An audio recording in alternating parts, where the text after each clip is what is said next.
Hi, what's up? I, as always, am EleGantEducation, and today's video is just well, I say today's video, I'll hopefully be doing two, but this one is just a little short thing on SimCities. I've been getting a lot of people asking for SimCity rules, how to do it in each race, so I'm going to do a quick rundown of some of the basic rules for each race, Protoss, Zerg and Terran, and how to wall in your stuff. It is of course a superbly useful skill, especially notable when you're walling in your base's Terran, or when you're creating a Forge Fast Expand as Protoss against Zerg. So let's take a quick look at the rules of walling in as Terran. Adjacent supply depots are zealot proof, but Marines can walk through. Now of course this is useful for if you are being zealot rushed and you want a nice little space for your Marines to walk backwards and forwards and basically trick out the zealot AI and make the Marines unreachable. If you walk through, shoot at the zealot, then walk back again and it has to try and walk round and kill you, and that's an extremely handy thing to be able to do. The barracks to the left of the supply depot is zealot proof and again not Marine proof. The depot above depot is everything proof, so if you're trying to defend against Zerglings, Zealots, Marines, whatever you like, nothing could get through there. The barracks above depot is also everything proof, so again, same applications. And the academy to the left of the supply depot is everything proof.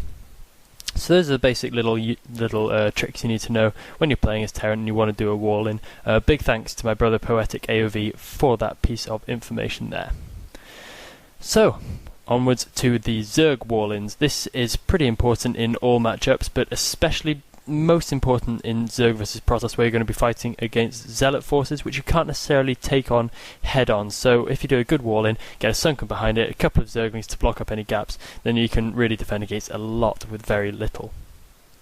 So, the left and the top of the evolution is Zealot-proof. The evolution chamber, sorry, my bad. The sides of a Hydra den are also zealot proof. The top and bottom I think are zealot proof, but I'm not entirely sure on that, so you'll have to do a bit of experimentation. Of course, both of those extremely useful for defending against zealot timing pushes or runbys.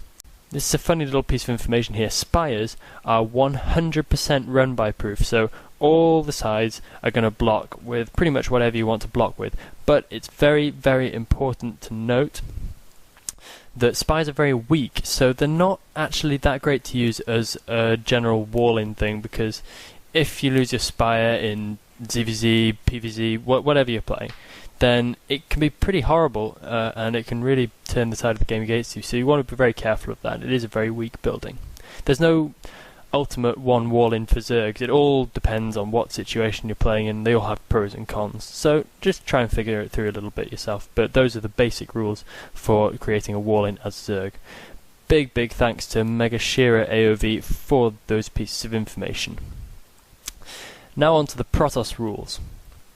There's quite a lot of these, because yeah, I know about Protoss much better. Forge below gateway is a complete block, so that's very good for fighting against Zergling runbys when you're creating a Forge Fast Expand. The gateway below obstacle, obstacle is always passable, even though it looks tight, but that's because the top of the gateway